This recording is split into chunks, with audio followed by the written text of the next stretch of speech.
imagine signing up for this really comprehensive study course on the life of Abraham Lincoln. Okay, sure. You get the textbook, you open it up, and for the first, 14 chapters, Lincoln is barely even mentioned. Oh, wow. Right. Instead, you're learning about, I don't know, the invention of the printing press, the architecture of Washington, D.C., general principles of how to be a good citizen. I mean, you'd probably stop and ask, wait, when do we actually get to the person this entire course is supposed to be about? Exactly. It would feel totally disorienting. And Yeah. that is the exact structural anomaly we are unpacking today. But we aren't looking at a history book. We are looking at a religious curriculum designed to shape the worldview of millions of people. Yeah, and that structural anomaly is not an accident.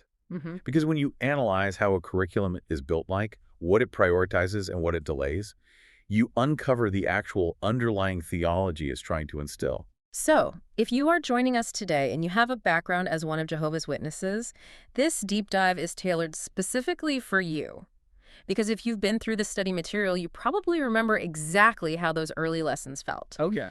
Today, we're analyzing a really fascinating critique of the Jehovah's Witness study course, Enjoy Life Forever, or, in German, Glücklich für immer. Right, and our lens for this conversation is a German YouTube video from the channel Hilfe für Zeugen Jehovah's. Which translates to Help for Jehovah's Witnesses.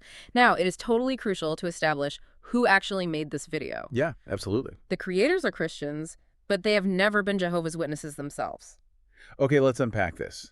Why is that outside perspective so important?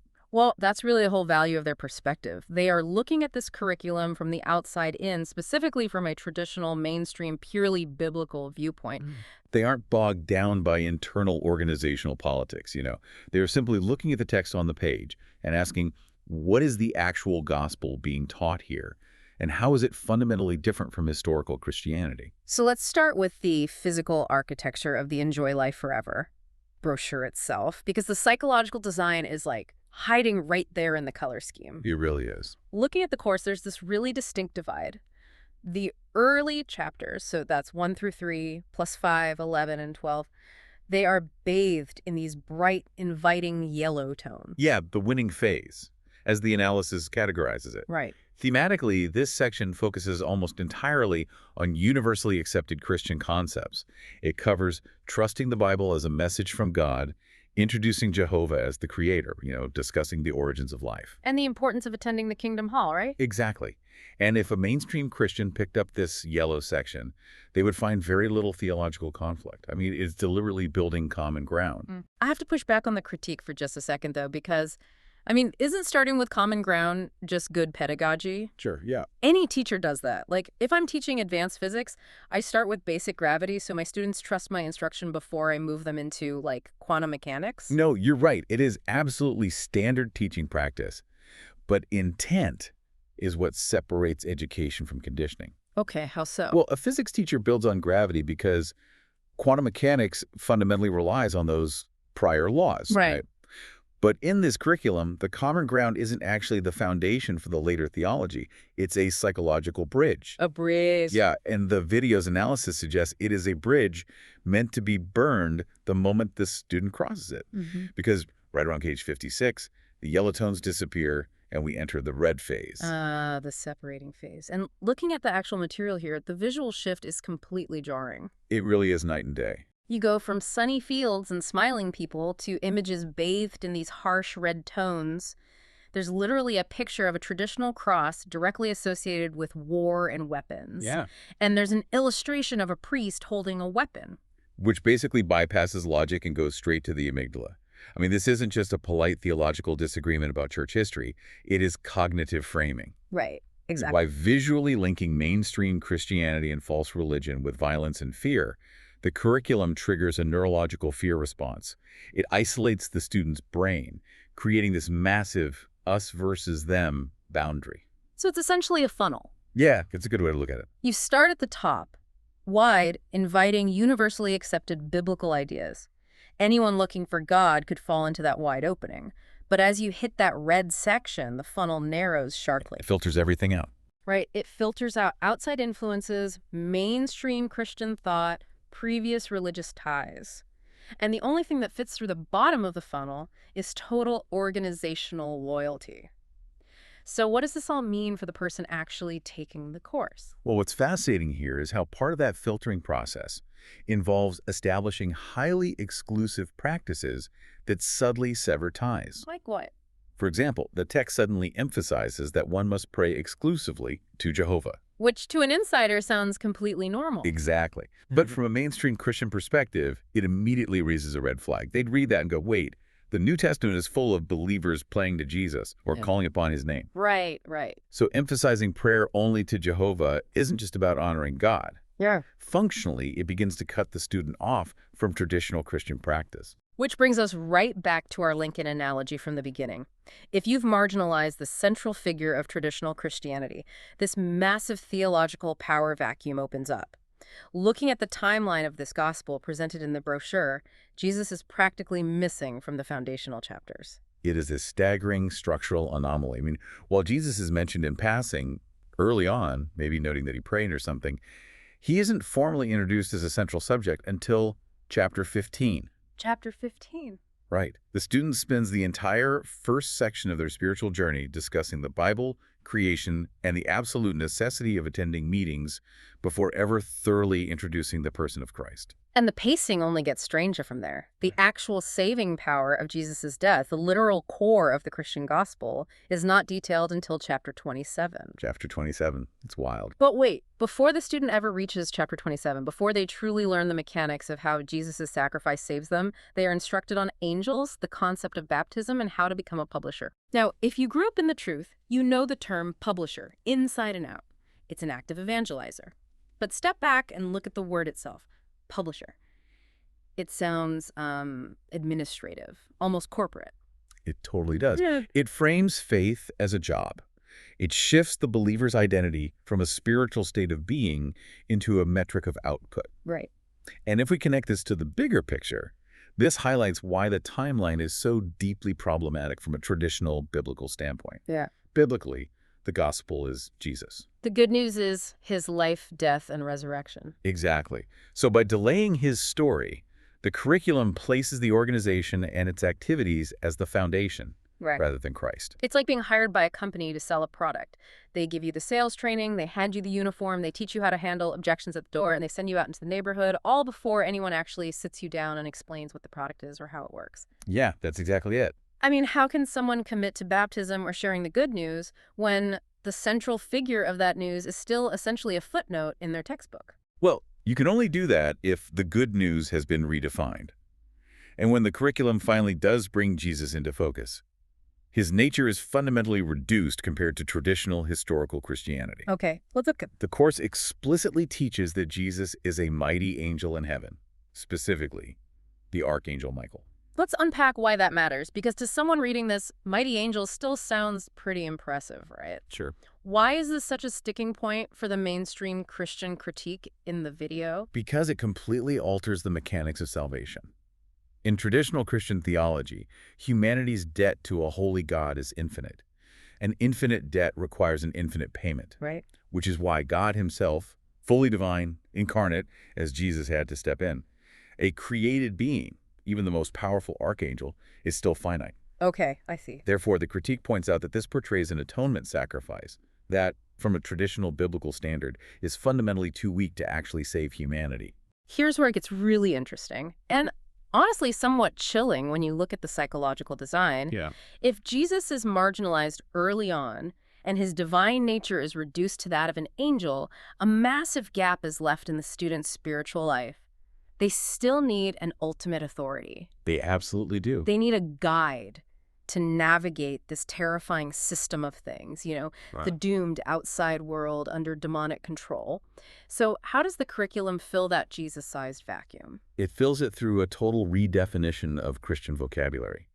Words act as walls. Oh, that's a great way to put it. Yeah, the course uses familiar, comforting biblical words, but assigns them highly insular, unique meanings. When a student reads the New World Translation alongside this brochure, they're absorbing a very specific lexicon that forces them to rely on the organization to translate reality for them. Right. Take the faithful and discreet slave, which is introduced in chapter 20. The curriculum explicitly identifies this as the governing body. Yeah, and it's not presented as just a group of helpful administrators. No, not at all. It is presented as a unique, essential hallmark of true faith. It creates a paradigm where you literally cannot separate serving God from following the governing body. They become the mediator. Exactly the point. The video explains that the curriculum subtly shifts the role of mediator from Jesus Christ to the governing body. And look at how this vocabulary shift redefines personal spiritual milestones, too. Right, like baptism. Baptism is no longer just a public declaration of following Christ. It is explicitly framed as an integration into the organization of Jehovah's Witnesses. And the memorial, the abenmal. For a traditional Christian, communion is a very visceral, participatory act. Yeah. Jesus said, "Take, eat, this is my body." But the text in the brochure explicitly tells the average student that they should visit or attend the memorial. It does not tell them to partake. The psychology of observing versus participating is massive there. When you are told to attend but not partake, you are being physically reminded of a spiritual boundary. Wow, yeah. You are present, but you are separate. You are an observer of the covenant, not a direct participant in it. This ties directly into how they redefine the kingdom of God. Right. Ask any traditional Christian what the kingdom of God is, and they'll talk about God's spiritual reign in the hearts of believers or the future reality of heaven. Sure. But Chapter 31 of this course presents the kingdom of God as a literal government made up of exactly 144,000 people who follow Jesus to heaven. And the rest of the faithful, the everyday publisher knocking on doors, they are taught to strive for a completely different hope. Right, surviving Armageddon. Exactly. Surviving to live forever on a paradise earth governed by those 144,000. Yeah. And to make this theology work, the student must also accept a redefined view of death, where death is merely a cessation of existence without suffering, just awaiting a physical resurrection. It's almost like discovering the most incredible, exclusive VIP section of a club. You get all excited, you do all the work to get in, and then you discover the guest list was permanently finalized before you were even born. You can work for the club, you can promote the club, but you can never actually enter that room. That is a harsh but really accurate way to describe the theological reality the curriculum constructs. These specific doctrines, the 144,000, the redefined memorial, the localized definition of the kingdom, they completely solidify that separating phase. They really do. It shifts the believer's reliance. It strips away their ability to just open a Bible, read it, and understand it intimately on their own. The student learns that the Bible is a coded document and only the governing body holds the cipher. Which brings us to the absolute core of this deep dive. All of these structural choices, the welcoming yellow pages, the terrifying red pages, the delayed introduction of Jesus, the walls built out of redefined vocabulary, they all culminate in one foundational theological conflict. Right. What is the ultimate destination this map is taking the student toward?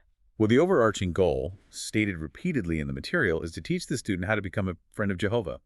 The entire mechanism of the curriculum is designed to foster a friendship with God.